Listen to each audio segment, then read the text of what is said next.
Hi everyone, my name is Lael Olive and I am a virtual educator and Google certified trainer.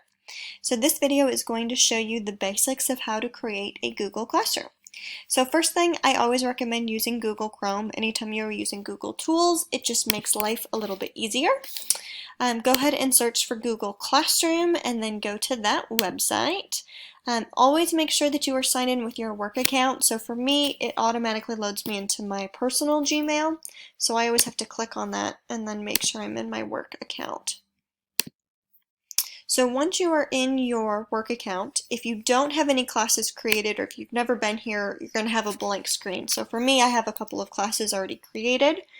So to create a class, you're going to hit this plus button. So when I click the plus button, I'm going to hit create class. Now all you have to do to create a class is fill out this information. So for the class name, I recommend putting your last name with it. It makes it a little bit easier for students to find you. And then whatever the title of your course is. Section, this is good for putting honors or AP. If you also want to put that in the class name, that's always good. I also recommend creating different sections in Google Classroom that reflect your actual sections in school. So if you teach 5 classroom periods of US history, I would create 5 Google Classrooms and divide the students up between them. Personally, I think it's easier organizational-wise for me to have different sections for each of the classes.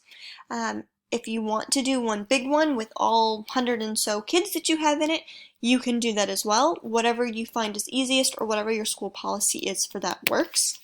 So for me, I'm going to put classroom period 2 because I already have a 1 created. Subject, type in your subject and then choose whichever one it is. Room number isn't really important. You can just put your classroom physical room number on there and then hit create. It'll take a second to load, but that is all you have to do to create your Google Classroom. Everything from here on out is just little fancy stuff to make it up to you. So every time you load a new classroom, it's always going to give you little pop-up messages. You can hit learn more, follow through the tutorials. For right now, I'm just going to exit out of it. Now this is your home page. So you can select a different theme, upload a photo, make it however fancy you would want. You just click the buttons over here. It's completely up to you how you want to design it.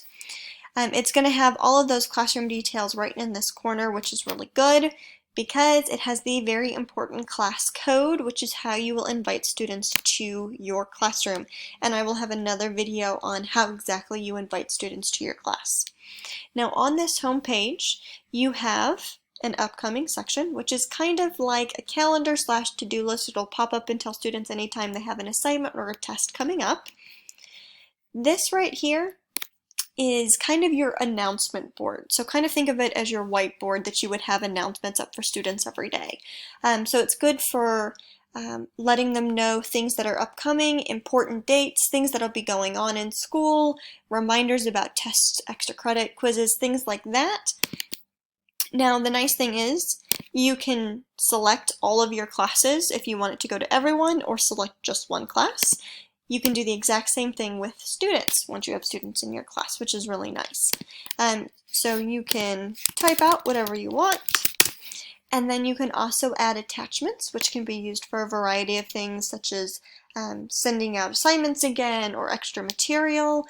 It's also really good if you wanted to create fun graphics that represent an assignment or things that could be going on. So you can do a lot of things besides just type a message. The nice thing is, if you wanted to work ahead, you can schedule the post. So all I did was click the arrow next to post.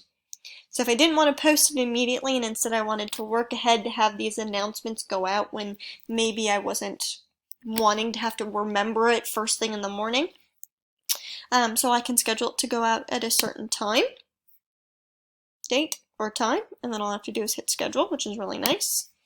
I can also save it as a draft, so if I want to kind of get some things going but I don't have all the materials I need or I don't know the dates, you can always work ahead with that, which makes things really nice. And then all I have to do is hit post. And that's the first thing students are going to see when they enter your classroom.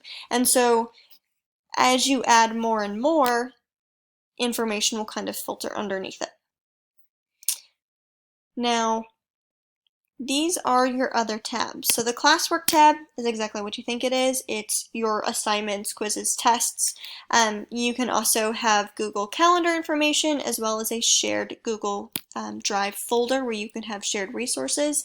This is really good for having a bunch of classwork material all available, especially if you have a digital textbook or you scanned a book. All of that can be found there. I will have another video that shows you exactly how to create assignments and how to utilize this tab to its fullest. The People tab is really simple. This is really nice if you wanted to add in a co-teacher or share your classroom with other teachers in your subject area.